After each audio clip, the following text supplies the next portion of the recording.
Question number 22 है बेटा, एक त्रिभुज ABC को भुजा BC पर एक बिंदु D इस प्रकार स्थित है कि एंगल ADC बराबर एंगल BAC है, तो दर्शाइए CA का होल स्क्वायर बराबर CB डॉट CD। तो सबसे पहले हमें चित्र बनाना पड़ेगा। क्या चित्र दे रखा है, जैसी चीजें दे रखी है उसके अकॉर्डिंग क्या चित्र बनेगा, है ना। तो ये हमारे पास बेटा ABC ये चीज दे रखी है। फिर कह रहा है BC भुजा के ऊपर, जो ये BC भुजा है कोई बिंदु D है, D मैं यहाँ पे मान लेता हूं, तो इस AD को मिलाया जाएगा। ठीक है भाई, जो एंगल हमारे पास में यहाँ पे बना हुआ एंगल है देखो D पर, ADC इस जगह पर बना हुआ एंगल बराबर है BAC इस B पर बने हुए एंगल की। ठीक है भाई, फिर हमें प्रूफ करना है CA का होल स्क्वायर बराबर CB डॉट CD। तो सॉल्यूशन स्टार्ट करेंगे बेटा, 2 मार्क्स में आया हुआ क्वेश्चन है आप लोगों का ये। तो यहां से अगर हमारे पास में दो त्रिभुज समरूप होते हैं तो उनकी जो संगत भुजाएं होती हैं वो समानुपाती होती हैं। तो इसी चीज का हम प्रयोग करेंगे। यहाँ पे कौन कौन से दो ट्रायंगलों की बात होगी उसके लिए हम पहले देख लेते हैं। देखो बेटा, CA कहाँ पर मिलेगा आप लोगों को, CA यहाँ पर मिल रहा है ना। और ये CB कहाँ पर मिल रहा है, ये रहा CB या BC। तो इससे मिलकर तो ये वाला पूरा ट्रायंगल बन चुका है एक। फिर हमारे पास में CD, ये CD यहाँ पर है बेटा, तो इससे मिलकर ये एक ट्रायंगल बन रहा है, क्योंकि CA दो बार दिख रहा है आप लोगों को, CA गुना CA हो जाएगा इसका। तो CA का यूज दो बार होना है, कौन से ट्रायंगल में होगा, एक इस छोटे वाले ट्रायंगल में और एक ये बड़े वाले ट्रायंगल में। ठीक है, इन दो ट्रायंगल की बात करेंगे। लिखते हैं त्रिभुज ABC और त्रिभुज, बेटा यहाँ पे हमारे पास में जो एंगल A है वो दोनों में बराबर दे रखा है ना, A पर बना हुआ और D पर बना हुआ। तो मैंने पहला ट्रायंगल A से स्टार्ट किया है, दूसरे ट्रायंगल को मैं D से स्टार्ट करता हूँ और C पे ही एंड कर देंगे ना। ट्रायंगल DAC में इन दोनों ट्रायंगलों में देखते हैं। अब समरूप करने के लिए हमारे पास में 4 मेथड्स है। या तो एंगल एंगल एंगल, जिसको हम एंगल भी कह सकते हैं। अगर दो एंगल बराबर होते हैं तो तीसरा ऑटोमेटिकली बराबर होता है। एक तरीका तो ये है बेटा। दूसरा तरीका है ट्रिपल S, अगर तीनों साइडों का समानुपात हो जाती है तीनों साइड तो भी हो जाता है हमारे पास में। थर्ड वन हमारे पास है साइड एंगल साइड, यदि दो साइड समानुपाती हो और उनके बीच का बना हुआ एंगल भी इक्वल हो तो हमारे पास में दोनों ट्रायंगल सिमिलर हो जाते हैं। इसी प्रकार हमारे पास में फोर्थ वन होता है RHS, जो राइट एंगल ट्रायंगल होता है दो, और उसमें एक हाइपोटेनस और साइड एक दे देंगे, उनका अनुपात होना चाहिए। तो बेटा यहाँ पे हमारे पास में जो दिया है, सबसे पहले तो पहले वाले ट्रायंगल में, बड़े वाले ट्रायंगल में A एंगल दे रखा है जो कि ये दिख रहा है। तो एंगल BAC बराबर है एंगल ADC, ये तो दिया है, लिख देंगे यहाँ पर दिया है। अब जो एंगल C है बेटा, ये दोनों में कॉमन दिख रहा है, बड़े वाले ट्रायंगल में भी है और इस छोटे वाले ट्रायंगल में भी है। एंगल C बराबर एंगल C कॉमन है, कॉमन लिख सकते हैं या फिर साझा लिख सकते हैं, उभयनिष्ठ भी कहते हैं बेटा कॉमन को। ठीक है ना, कुछ भी लिख सकते हो, आपकी मर्जी है। तो बाई एंगल एंगल, इसलिए बेटा दोनों ट्रायंगल पहले वाले ट्रायंगल का नाम क्या है, ABC, सिमिलर है।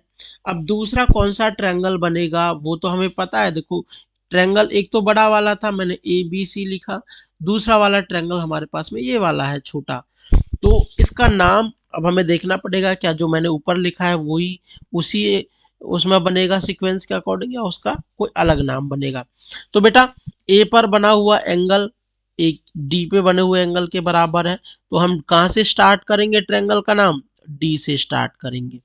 फिर हमारे पास में बी पे बना हुआ एंगल अभी पता नहीं किसके बराबर है, लेकिन सी पे बना हुआ एंगल सी के बराबर है, तो सी के प्लेस पर क्या लिखेंगे, सी वाली ही जगह रखेंगे दोनों जगह पर। यहाँ पर अब एक यहाँ पे बचा हुआ है, कौन सा, ए बचा हुआ है, तो ए यहाँ पे लिख दिया जाएगा बेटा। ठीक है, अब यहाँ से पता चल गया ये दोनों ट्रायंगल्स आपस में कैसे हैं, सिमिलर हैं। किसकी वजह से सिमिलर है, एंगल एंगल समरूपता नियम से। ठीक है भाई, समरूपता नियम से। तो मैंने बताए थे थोड़ी देर पहले, सिमिलर दिखाने के लिए मतलब समरूप दिखाने के लिए ये 4 रूल्स हैं। तो यहाँ पर एंगल एंगल जो ये वाला है, ये वाला रूल मैंने लगाया बेटा। अब दोनों ट्रायंगल जैसे ही सिमिलर हो जाते हैं तो समरूप त्रिभुजों की जो संगत भुजाएं होती हैं वो समानुपात में होती हैं। ये वाली चीज यहाँ पे लिखेंगे भाई, समरूप त्रिभुजों की संगत भुजाएं समानुपाती होती हैं। ठीक है बेटा, होती है। तो समानुपाती कौन कौन सी भुजाएं होती है, देखो बेटा, ये ए बी के अपॉन में क्या आ जाएगा, डी ए लिख देंगे, A B upon D A बराबर रहेगी बी सी अपॉन ए सी, ये वाला ए सी बोलो या सी ए बोलो, बराबर में ये ए सी बेटा अपॉन डी सी। ठीक है भाई, आशा करता हूं यहां से समझ आ गया है ट्रायंगल से कैसे देख के पता चलता है कि दोनों में कौन कौन सी संगत भुजाएं हैं। देखो बेटा, ए बी पहले दे रखी है तो इसकी भी डी ए लिख दिया हमने, फिर मैंने बी सी लिखा है तो यहाँ पर ए सी को लिख दिया पीछे वाली को, फिर हमने ए और सी को लिया है, यहाँ पे दिख रहा है ए सी, और यहाँ पे भी डी सी को लिया है। ठीक है बेटा, अब देखो बेटा, जो प्रूफ करना है वहां पर ए बी और डी ए का तो कोई यूज ही नहीं है इनका, तो हम किस किस का यूज करेंगे, देखो बी सी का भी यूज है, यहाँ पर बी सी है या सी ए है, दोनों को जैसा क्वेश्चन में दे रखा है उसके अकॉर्डिंग भी चेंज कर देंगे। लेकिन हम स्टार्ट करेंगे लास्ट 2 फैक्टर से, सेकंड और थर्ड फैक्टर से। ठीक है बेटा, ये सेकंड वाले और थर्ड वाले फैक्टर से स्टार्ट करते हैं। बी सी अपॉन ए सी लिख देता हूं मैं, यहां पे हो जाएगा बेटा बी सी अपॉन ए सी बराबर ए सी अपॉन डी सी। ठीक है भाई, अब इसको मैं क्रॉस मल्टीप्लाई करता हूं, ए सी और ए सी की मल्टीप्लाई हो जाएगी तो ए सी का स्क्वायर बराबर B C into D C हो जाएगी। ठीक है भाई, अब क्वेश्चन में देखो यहां पर आप लोगों का ए सी ना होके सी ए था, तो ये दोनों चीजें एक ही बात होती है, यहाँ पे इसको सी ए भी लिख सकते हैं, सी ए का स्क्वायर बराबर बी सी ना होके वो बेटा सी बी था। ठीक है, और डी सी तो है ही शायद, अब देख लेते हैं एक बार, हाँ सी डी है ऊपर, डी सी नहीं है, सी डी है, तो इसको भी आगे पीछे कर देंगे सी डी।